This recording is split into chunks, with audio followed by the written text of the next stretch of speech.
ప్రతిరోజు జరుపుకోవాలని అనిపిస్తుందండి నాకు. ఎందుకంటే ఇంతమంది ప్రతిభావంతుల మధ్యలో ఇంతమంది చాలా మందిలో చాలా ప్రతిభ ఉంది. మీలో ఉన్నటువంటి ఉత్సాహం, ఈ ఉద్రేకం, ఈ తాలూకు ఆవేశం, ఆలోచన అది కార్యరూపంలో తీసుకొచ్చి కనుక మీరంతా కార్యరూపంలో చేస్తున్నారు. ఈ రోజు మీరు చేయని పని అంటూ లేదు, కానీ మీరు చేస్తున్న పని మీకు తెలియకపోవడమే. రావణమహర్షి గారు అన్నారు, నిన్ను కూర్చు నీకు తెలవకపోవడమే నీ సమస్య అన్నారు. ప్రతి ఒక్కరికి ఒక సమస్య ఉంటుంది, కానీ ఎప్పుడైతే మన గురించి మనకు తెలియదో అది సమస్య అన్నమాట. మనలో ఏముందో మనం తెలుసుకొని దాన్ని కార్యరూపంలోకి తీసుకొస్తే ఈ రోజున ప్రపంచాన్ని శాసించే స్థాయికి ప్రతి మహిళ వెళ్ళగలుగుతుందని ఈ రోజు మహిళా దినోత్సవం సందర్భంగా మేము తెలియపడుతున్నాం.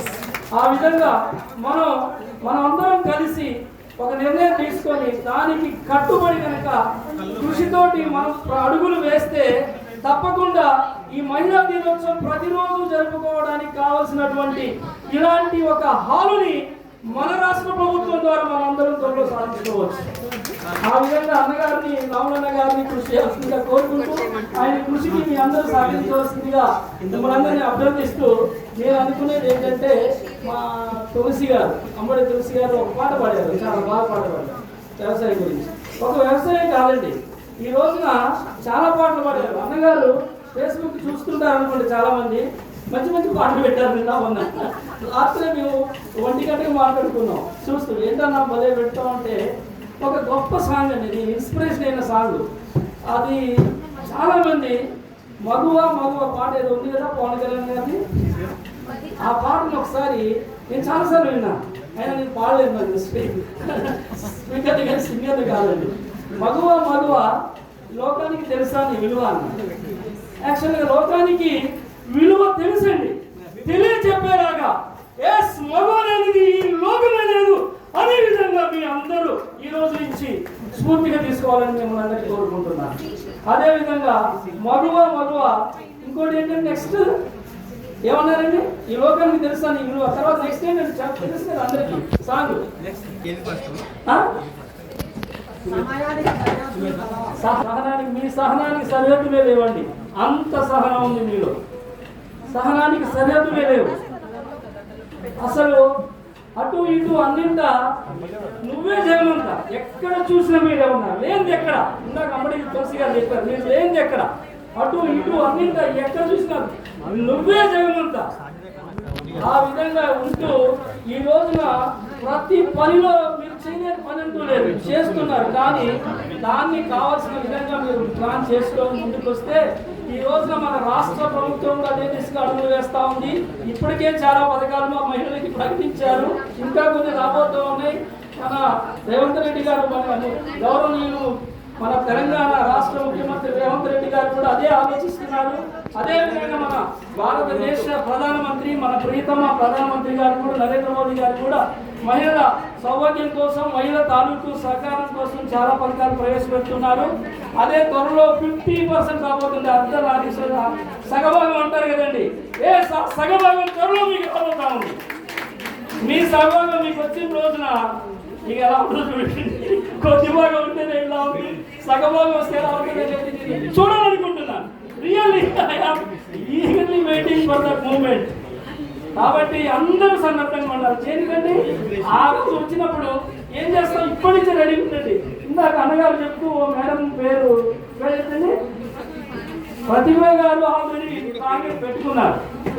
అలా పెట్టుకోండి, చాలా స్పేస్ ఉంది అక్కడ, చాలా స్పేస్ ఉంది. భూమి ఆకాశం రెండు మనమైతే ఆ విధంగా ఒకరినొకరు అర్థం చేసుకొని అభినందించుకుంటూ సహకరించుకుంటూ ఈ తాలూకు జీవన పోరాటంలో ముందుకెళ్ళాలంటే ఆ మీ సగభాగానికి రాబోతా ఉంది. దానికి కావాల్సిన స్కిల్స్ అన్ని మీరు డెవలప్ చేసుకోండి. ఈ రోజున తెలంగాణ ప్రైవేట్ ఉద్యోగ సంఘం అనేది మామూలు వ్యవస్థ కాదండి. అన్నగారు గంధం రామన్న గారు ఏ రోజునో ఎలా తీసుకున్నారో నిర్ణయం నాకు తెలియదు, కానీ ఈ రోజున ప్రపంచంలో ఉన్న అతిపెద్ద సెక్టర్ ఏదైనా ఉంది అంటే అది ఓన్లీ ఒకే ఒక సెక్టర్, తెలంగాణ ప్రైవేట్ ఉద్యోగ సంఘం. ప్రైవేట్ ఉద్యోగులు ఇంటింటికి ఒకరు ఉంటారా, నేను అన్నట్లేదు, వేరే ఉద్దేశం కాదండి. అంత స్కోప్ ఉంది మనకి, అంత బలం ఉంది మనకి. అలాంటి ఒక బలమైన వ్యవస్థలో భాగమైనటువంటి మీ అందరికీ ఈ అంతర్జాతీయ మహిళా దినోత్సవం సందర్భంగా మరొకసారి మీ అందరికీ హృదయపూర్వక ధన్యవాదాలు తెలియపరుస్తున్నాను.